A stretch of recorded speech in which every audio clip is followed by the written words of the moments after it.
안녕하십니까. 성북군의 혼술 12월 15일 일요일입니다. 매주 일요일은 제가 약속드린 대로 이 여의도 정치권의 마쿠에서 일어난 일들을 정리해서 설명을 해드리는 흥미있는 일들, 그런 것을 정리해서 설명을 해드리는 정가 뒷담화 시간입니다. 자, 오늘 12월 15일인데요. 내년 총선이 4월 15일입니다. 그러니까 꼭 4개월 총선을 남겨뒀죠. 총선 출마를 준비 중인 사람들은 지금 여야를 떠나서 일단은 국회에서 막바지 논의 중인 선거법에 관심을 갖지만은 그 선거구가 달라지니까 그것보다는 선거구가 어떻게 획정이 되더라도 본인이 공천을 받기 위해서 상당히 지금 전력 투구를 하는 그런 시점입니다. 자, 오늘은 그 중에서도 지금 자유한국당이 상당히 관심이죠. 공천이 어떻게 될지. 민주당도 물론 그렇지만 일단은 자유한국당이 기사회생을 해야 되기 때문에 자유한국당 현역 국회의원들을 중심으로 얼마나 물갈이가 이루어질지 그것을 한번 짚어보겠습니다. 그냥 제가 막연하게 그 이야기를 하는 것이 아니고 제가 문건을 하나 입수를 했습니다. 잠시 후에 보여드릴 텐데요. 며칠 전 한국당에서 개혁공천으로 당 이미지를 쇄신을 하고 또 현역 국회의원 50%를 물갈이하겠다 이런 말이 나왔죠. 특히 4대 비리 연루자 무관용 공천 배제 원칙까지 밝혔습니다. 입시 비리, 채용 비리, 병역 비리, 국적 비리, 그리고 또 뭐 막말, 음주운전, 성범죄도 공천 심사 시 기준을 강화하겠다 이런 이야기까지 나왔습니다. 그런데 그 시점에 사실 그보다 약간 앞서서 한국당 주변에서는 문건 하나가 비밀리에 놔둬놨습니다.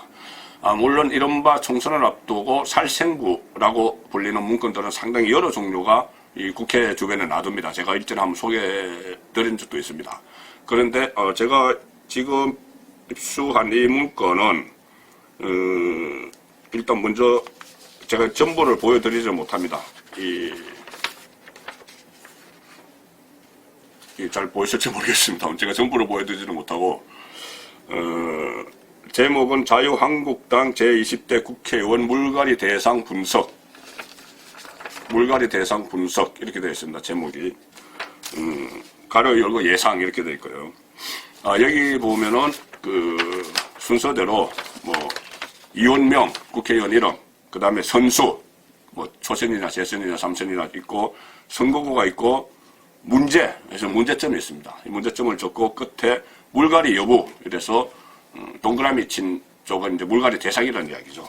물갈이 대상이라는 이야기고, 자, 제가 이것을 보여드리지 못하는 이유는 잠시 후에 설명을 드릴 텐데 일단 이 종합적인 뭐 문제 평가 이렇게 쭉 해놓은 게 있습니다.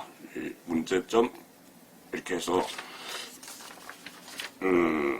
이 문건이 그냥 일반적인 어떤 제가 그전에 말씀드린 뭐 찌라시 뭐 이런 게 아니고 상당히 선거 전략을 짜는 당의 핵심 부서에서 나왔다고 합니다.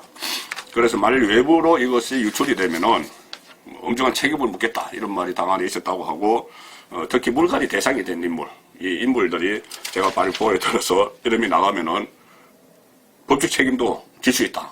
그런 엄중 경고까지 나와 있다고 합니다. 제가 중요한 부분을 가린 이유는 그 때문이고요. 물론 이것이 그대로는 아닙니다. 그대로는 아니지만 저도 정치부 기자 생활 오래 하면서 13대 국회 때부터 취재를 하고 선거를 많이 취재를 해봤는데 이 보면 상당히 구체적이고 이 한국당 의원들에 대해서 엄정한 분석을 해놨습니다. 분석을 해놓고 공천 배제 대상이면 왜 그런지까지 자세히 설명을 해놨기 때문에 그냥 일반적으로 말하는 어떤 찌라시 그것과는 좀 수준이 다른 그런 문건이라고 봅니다.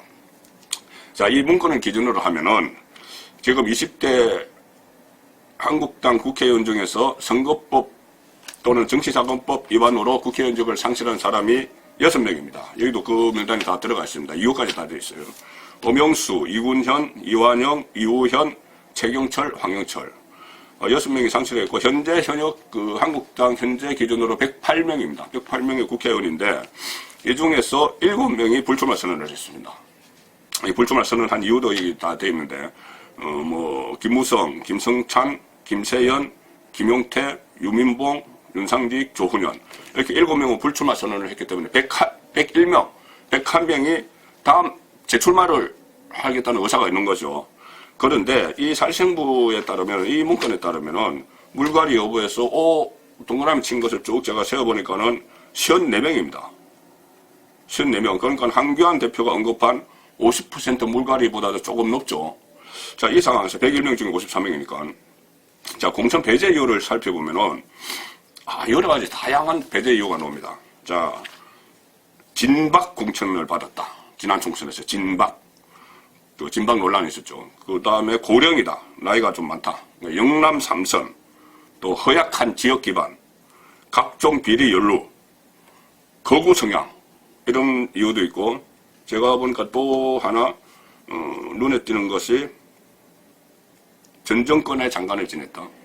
이것도 지금은 상당히 불리한 요소로 작용하는 것 같습니다. 다 그런 것을 아는겠지만은, 또, 암흑의 오른팔이다.